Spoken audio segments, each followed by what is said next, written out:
Hello, welcome to another episode of Plates, Pints, and Plaid. Today we're going to talk about Japan because I film these episodes basically right before I post them. So as I record this, tomorrow is supposed to be the start of the big international sporting event in Japan. I'm not sure if I can say the name of it without getting into trouble. So you know what I'm talking about. Happens every 4 years, big international sporting competition. So yeah, that's in Tokyo. I thought we would talk about Japan, and I have a few tie-ins. This is actually a Japanese breakfast T-shirt. That's a band that I like, so that's one thing. Um, we have some Japanese plates and a Japanese beer. So the beer, and I have notes, so I'm going to be referring to my notes because there's a lot to say about this one. It is from Niigata, Japan. The brewery is, I think it's pronounced Ichigo, and this is an American style IPA, as they call it. This Ichigo is apparently Japan's first microbrewery. It started in 1995. The brewery, before they produced beer, they formerly produced sake for over 100 years.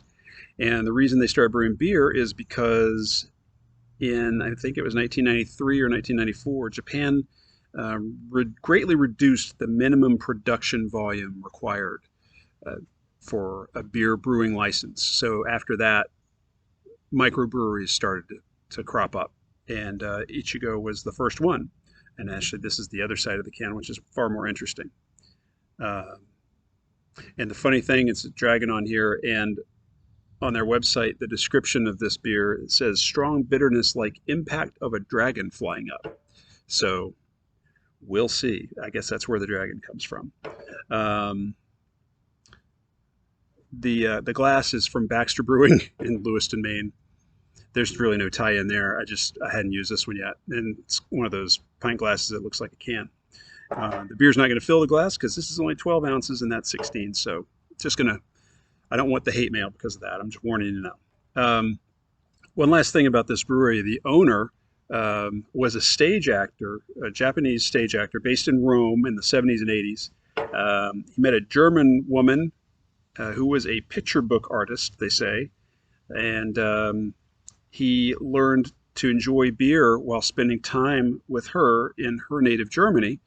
Then they both returned to Japan to make beer after the Japanese government lowered the minimum production volume. And he became enamored of beer while in Germany, the different styles. And so, yeah, they returned to Japan and started making beer. And he had his wife design the logo. So that's kind of cool. Anyway, oh, and there's the logo, actually. You gotta look at it right there. It's a goat, symbol of virility in some European countries. So that's where that came from. Anyway, I think we should probably try this beer.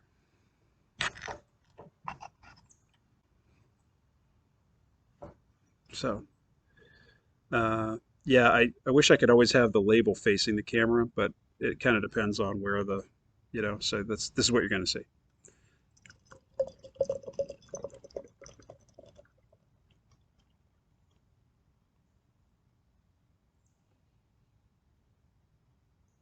All right. Foam there. Seems to be a common theme with my episodes. Tried to pour it the right way. It doesn't always work, does it? Okay. Well, that's fantastic. We'll foam on the face again.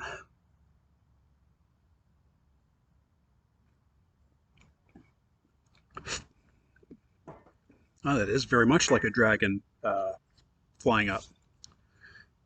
Not really. It's yeah. Uh, it is now. I saw listed somewhere that it's 5.5% alcohol in Japan, but overseas it's a little bit different at 6%. So I don't know, roughly the same anyway. 55 international bitterness units. Haven't used that term before, have I? So 55, and just for comparison purposes, if you've ever had a Dogfish Head 90-minute IPA, that is 90 IBU. And then Bud Heavy, as I call it, as opposed to Bud Light, Bud Heavy is 12 IBU. So down the middle. Not super bitter. I mean, bitter, more bitter than Bud Heavy for sure. But it really takes a lot for me to not like a beer. You know, I'm pretty agreeable with beers. There are a few that I just don't really care for. But as far as just not being able to drink it, boy, that's a high bar for failure. Mm. But this is pretty good. Yeah, some citrusy. You know, most like IPAs they do that. But mm, mm, yeah, you know, it's fine. It's right down the middle. You know what I mean? Right down the middle. All right, we got three plates, and I got notes on these too because I don't really know my Japanese characters. This small guy here, this is apparently from Kitaku. You know where that is. Um, very famous. This is for a 50cc cycle, which I would imagine is a scooter. So that's what that is there. Um, next we got this plate here from Yokohama. It's a little bit bigger, for a bigger motorcycle, for from 125 to 250 cc's. So kind of size comparison. And then the last one, which is actually about the same size as the one I just showed you. This is from Kawasaki City, and this is for a motorcycle that is larger than 250 cc's. Um, I don't know if there are more categories after that. I'm led to believe that maybe this is the upper category because it's just greater than 250. There's no range. So anyway, Kawasaki City. And yeah, those are the three Japanese plates and the Japanese American style IPA. Mm. Thanks for watching.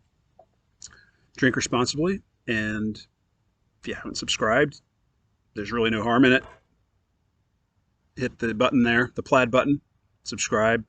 I'm going to go to a 3 time a week cadence, so it's not going to be like an everyday thing. I'm not going to bombard you. So I'm going to try and do Mondays, Thursdays, and Saturdays. We'll see how that works out. And that's it. Until next time.